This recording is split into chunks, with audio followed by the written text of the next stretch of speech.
연민 10장의 연민 어린 자기인식. 우리 중에 많은 이들 어린 시절에 벌을 받고 부끄러움을 느끼면서 자라왔습니다. 벌훈육. 벌을 받고 수치를 당한다고 해서 더 나은 사람이 되는 법을 알게 되진 않습니다. 오히려 나의 어떤 면이 괜찮지 않다는 것을 알게 되지요. 우리는 외부에서 배운 것들을 내면하고 자신의 어떤 면을 밀어내고 스스로를 거부하는 법을 배웁니다. 아니면 주변 사람들과 어울리기 위해서 가면을 쓰는 법을 배우기도 합니다. 우리는 벌을 받거나 수치를 당함으로써 더 이상 양육자를 믿을 수 없으며 그와의 유대감이 무너졌다고 느낍니다. 벌과 수치는 인정받기 위해서는 외부 세계로 눈을 돌려야 한다고 우리를 압박합니다. 어른이 된 지금도 많은 이들이 자학적인 행동을 통해서 이러한 패턴을 이어가고 있습니다. 스스로 폄하하고 절대 실패하지 않으려고 몸을 무시하고 연민과 휴식에 대해 욕구를 무시하고 통리에 대한 두려움과 불신을 다른 사람들에게 투영하는 것이 이러한 행동의 예입니다.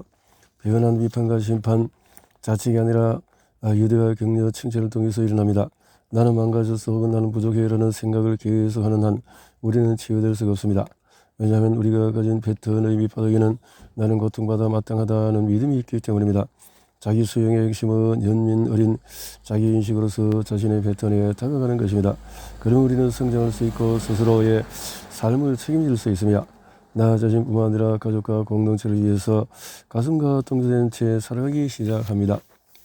당신을 침묵시키고 당신의 힘을 약화시키고 사람들의 비율을 맞추게끔 당신을 훈련시키던 과거의 일들을 떠올려 보세요. 어쩌면 당신은 너는 문제가 있어, 너는 너무 예민해, 너는 목소리가 너무 커.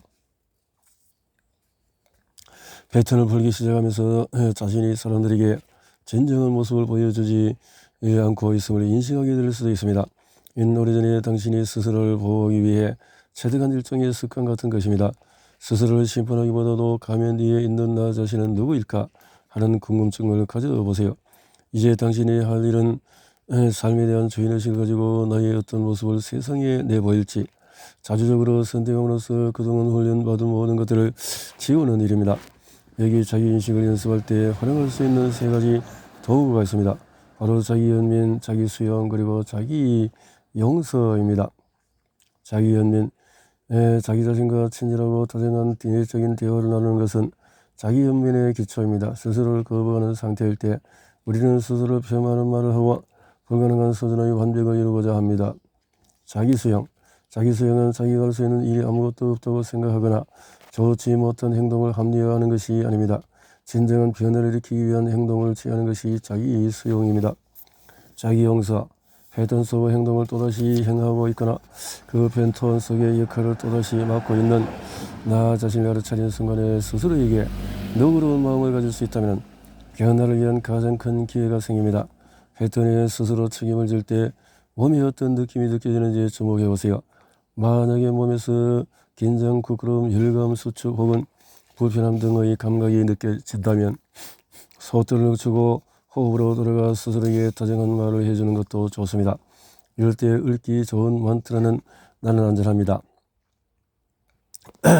나는 괜찮습니다. 나는 나를 용서합니다입니다. 내면의 메시지 무시하기. 19살이었을 때 저는 새 남자친구의 집에 머물 때가 찾았습니다. 그를 시온이라고 부르겠습니다.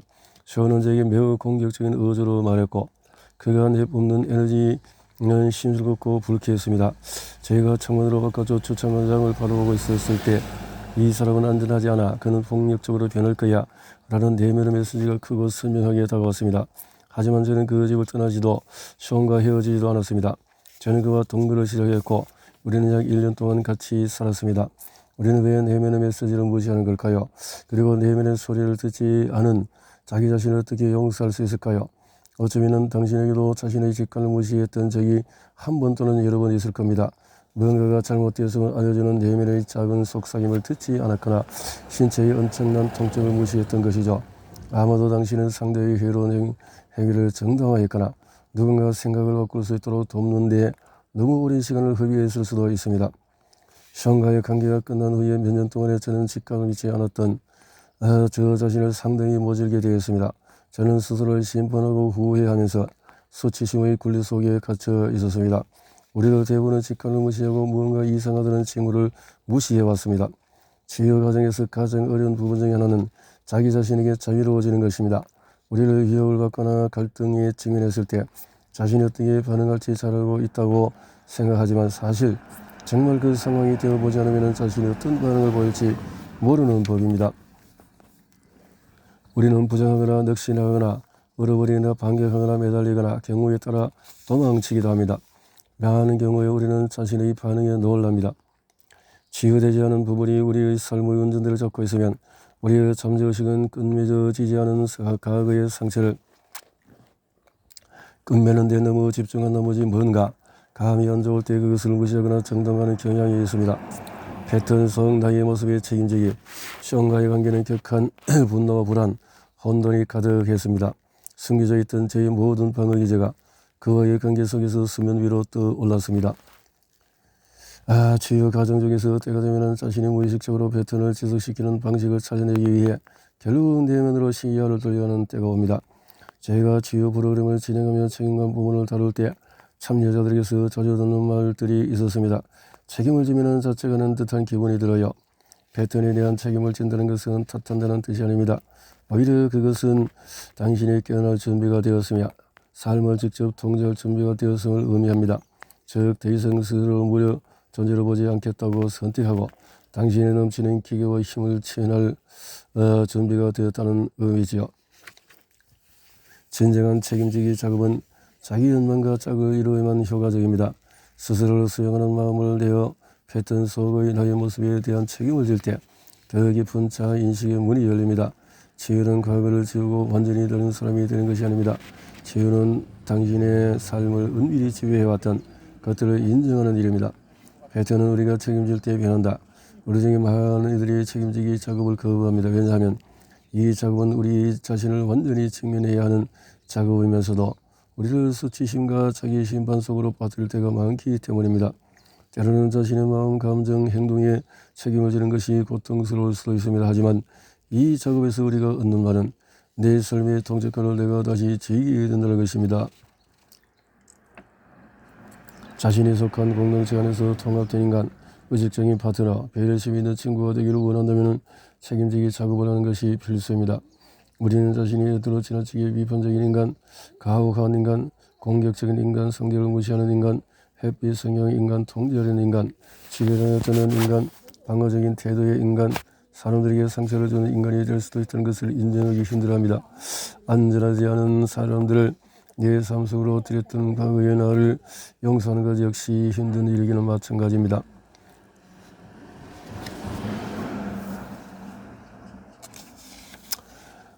그리고 자신의 패턴에 책임을 진다는 것이고 당신이 나쁜 사람이라는 뜻을 아니라는 것을 기억하세요. 우리는 공동체 안에서 그리고 우리 삶 속에서 자기인식을 통해서 자신감과 감정적인 성숙, 리더십을 개발합니다. 내면의 비추기, 우리 각자의 내면에는 부정하거나 뜻해버리거나 싶은 부분이 있습니다. 사랑스럽지 않고 매력적이지 않고 생존에 위협이 된다고 믿는 그런 부분들이지요.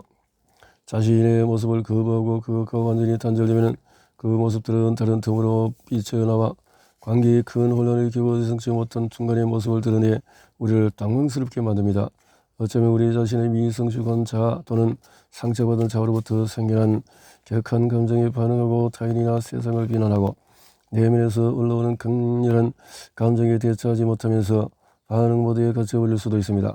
그러나 책임지기 작업과 자기인식을 활용한다면 우리 내면에 무엇이 있는지 살펴볼 수 있고 감정적으로 더 안정될 수 있으며 더 좋은 방식으로 세상을 자유롭게 탐구해 나갈 수 있습니다. 또 스트레스를 받거나 감정에 휩싸였을 때 나오는 우리 내면의 완벽주의자를 더 큰 연면으로 바라봐 줄 수 있습니다. 한 번에 한 걸음씩 우리는 더 느긋한 모습으로 변화해 갈 것이며 있는 그들의 나 자신과 더 친해질 것입니다. 내면의 완벽주의자 치유하기. 몇 년 전에 제가 속한 여성 그룹 중에 하나는 미나라는 여성이 있었습니다. 미나는 완벽주의 성향이 너무 심해서 조금의 위험도 감수하지 않으려고 했고 자기 자신을 표현하려 하지도 않았습니다. 무언가를 틀릴까 봐 너무 두려웠기 때문입니다. 그녀는 항상 각진 모양을 안경을 썼고 완벽주의는 야망이 있는 사람 또는 성공한 사람과는 다른 것입니다. 만벽주인이 지인이 다 빨래가지 원하는 것을 추구하지만 그 추구가 절대 끝나지 않는 것을 말합니다. 이런 내가 하는 모든 것은 항상 부족하다는 신념을 갖고 있으면서 끊임없이 실패의 두려움에 휩싸이기 때문입니다. 두려움은 만약에 실패한다면 나는 사랑받을 가치가 없다고 말합니다. 다른 사람들의 인정과 칭찬을 받는 것을 우선시하느라 자신의 욕구와 열망을 뒷전에 두는 이러한 강박적인 패턴은 일종의 자기 방임입니다. 완벽주의는 외부로 투영되어 관계 속에서도 나타날 수 있습니다. 이 때문에 우리는 상당히 비판적인 사람이 되거나 주변 사람들이 우리의 비현실적인 기준을 충족시키도록 압박하기도 합니다. 완벽주의 특징은 자신과 타인에 대해서 지나치게 비판적이다. 문제를 일으켜서 사랑과 친밀함을 느끼지 않으려 한다. 자신의 성과들이 아직 부족하다고 믿기 때문에 업적이나 승리를 자축하기 힘들어한다. 절대로 기준에 부합할 수 없을 것 같은 기분이 든다. 스스로를 다른 사람과 비교하고 경쟁한다. 성과를 내고 더 많이 해내고 더 잘 해내야 한다는 압박을 계속해서 느낀다. 완벽주의자들이 가진 상처의 핵심에는 보통 느긋하게 살거나 통제권을 놓아버린다면 내가 그동안에 피해왔던 어떤 것을 느껴야 할지도 모른다. 나에 대한 최악의 두려움이 진심을 발견하게 될지도 모른다는 두려움이 있습니다. 완벽주의자들은 스스로에게 상당히 비판적일 수 있습니다. 하지만 다른 사람들에게도 이렇게 과하게 비판적인 태도를 취하는 것은 누군가와 친밀해지거나 깊이 연결되지 않도록 자신을 방어하는 행동입니다. 언제나 트집을 잡아낼 수 있다면 나는 당신에게 너무 가까이 다가갈 필요도 없고 상처받지도 않을 것이다 라는 마음에 있는 것이죠. 우리가 사랑을 깊이 하고 있으며 인간관계를 스스로 망치고 있다는 사실을 인정하고 이에 책임을 지려면 큰 용기가 필요합니다. 만약에 당신에게도 완벽주의의 상처가 있음을 발견했다면 이 발견을 숨쉴 틈을 가질 기회로 불완전하면서도 아름다운 사람이 될 수 있도록 스스로를 허용할 기회로 받아들이세요. 인생은 원래 통제되어야 하고 깔끔하게 정리되어야 하는 그런 것이 아닙니다. 우리는 스스로를 심판하지도 불가능한 기준을 세우지도 말고 좀 느긋하게 살면서 우리의 진정한 자아가 모습을 드러낼 수 있도록 기꺼이 활용할 필요가 있습니다. 완벽주의를 버리기 위한 방법들은 누군가가 집을 방문할 때 집을 살짝 지저분하게 놔두기, 예술 활동에서 또 이렇게 창작물을 보이고 좋아하는 음악에 맞춰서 막 춤추기, 실수해도 괜찮다는 것을 상기하기, 자신의 화, 분노, 증오스러움 같은 감정을 온전히 느낄 수 있도록 허용하고 그것을 심판하지 않기, 모임을 주최할 때 모든 것을 스스로하기보다 친구에게 전혀 열을 도와달라고 부탁하기, 몸에 귀를 기울이고 쉬는 날 갖기, 감정적인 기분을 느낄 수 있도록 허용하기, 또 판에 박힌 일상에서의 다른 것 시도하기, 아니면 약간 긴장되지만 나를 설레게 하는 새로운 스타일의 옷을 또 입어보기 등등. 책임지기 작업은 어떻게 하는가? 자신의 패턴에 책임을 지려면 자신이 다른 사람들을 심판하고 비판하고 다다는 순간에 그것을 알아차리고 잠시 시간을 내어 스스로에게 이렇게 물어봐야 합니다. 외부로 눈을 돌림으로써 나는 나 자신의 어떤 것을 피하고 있는가? 질투, 분노, 자기 연민에 빠졌을 때 그 감정 아래에 어떤 핵심적인 두려움이 있는지 살펴보세요. 의식적으로 된다는 것은 머리와 심장을 연결하는 법을 배우는 것입니다. 만약에 마음이 조급해지거나 몸에서 불편한 혹은 긴장을 느껴지기 시작한다면 속 들어주고 호흡하세요. 그러면은 에너지를 밖으로 투영하지 않고 자정하면서 자신의 경험을 온전히 이해할 수 있습니다. 내면의 빛을 비추는 동안에 항상 스스로를 받아들이는 마음이 우리가 돌아가야 할 안식처가 되어야 합니다. 그래야 우리 자신의 모든 자질을 통합시킬 수 있기 때문입니다. 감추거나 방어할 것이 아무것도 없다면 자연스럽게 마음이 부드러워지고 삶이라 불리는 이 춤을 더 잘 출 수 있게 됩니다. 일기 쓰기, 책임지기 작업. 일기장을 펼치고 펜을 잡은 다음에 자신의 생각, 두려움, 감정과 온전히 함께 있어주는 시간을 가지세요. 그리고 아래의 질문에 대답해 보세요.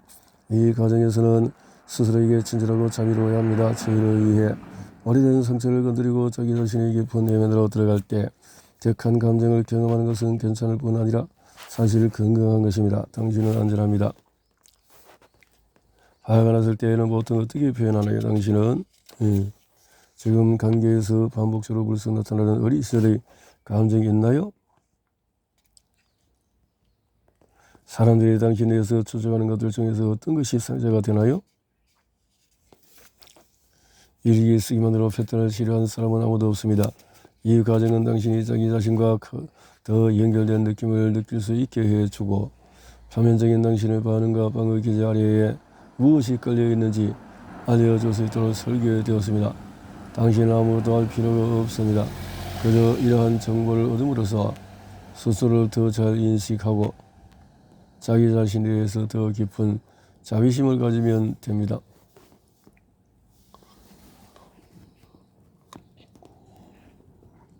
상대에게 내면 작업을 이야기하는 것에 관하여 저와 함께 작업했던 많은 여성들은 자신의 패턴에 책임을 진다는 것의 진정한 의미를 마침내 체화했을 때 그것을 극복했다고 느꼈습니다.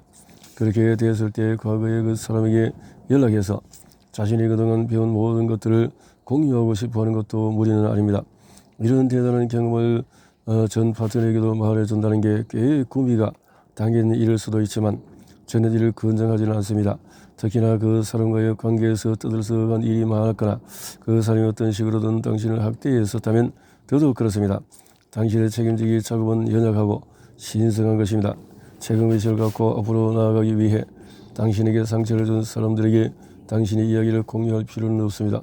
만약에 지금 연애를 하고 있다면 당신의 현 파트너에 대해 새로 알게 된 정보를 그와 공유하고 싶을 수도 있습니다. 하지만 적절한 상황과 분위기에서만 그렇게 해야 하며 어떤 반응이 되돌아오더라도 당황하지 않을 준비가 되어 있어야 합니다. 저는 책임지기 작업을 완전히 체화하기 전까지 또는 남의 인정을 전혀 필요지 하지 않으면서도 내면 작업의 은밀하고 사적인 과정을 공유할 수 있기 전까지 이를 공유하지 말기를 일종의 지침으로 추천합니다. 자, 순간순간 자기 연민, 기분이 안 좋을 때나 예전에 익숙한 대처 방식으로 되돌아갔을 때 스스로에게 더 연민 어린 마음을 낼 수 있느냐 내지 못하느냐가 자기인식을 지속할 수 있을지 없을지를 결정합니다. 자기 연민이 실천연서 한쪽 손은 가슴에 한쪽 손은 배에 얹으세요. 자, 이렇게 해서 기억해야 할 것들 자기 신반에서 지금은 우리를 패턴에 가둬놨습니다. 패턴에서 어서나 앞으로 더 나아가려면 연민어린 자기인식이 핵심입니다. 우리가 그번 우리 자신의 일면을 대본 살아남고 책임을 진다는 것은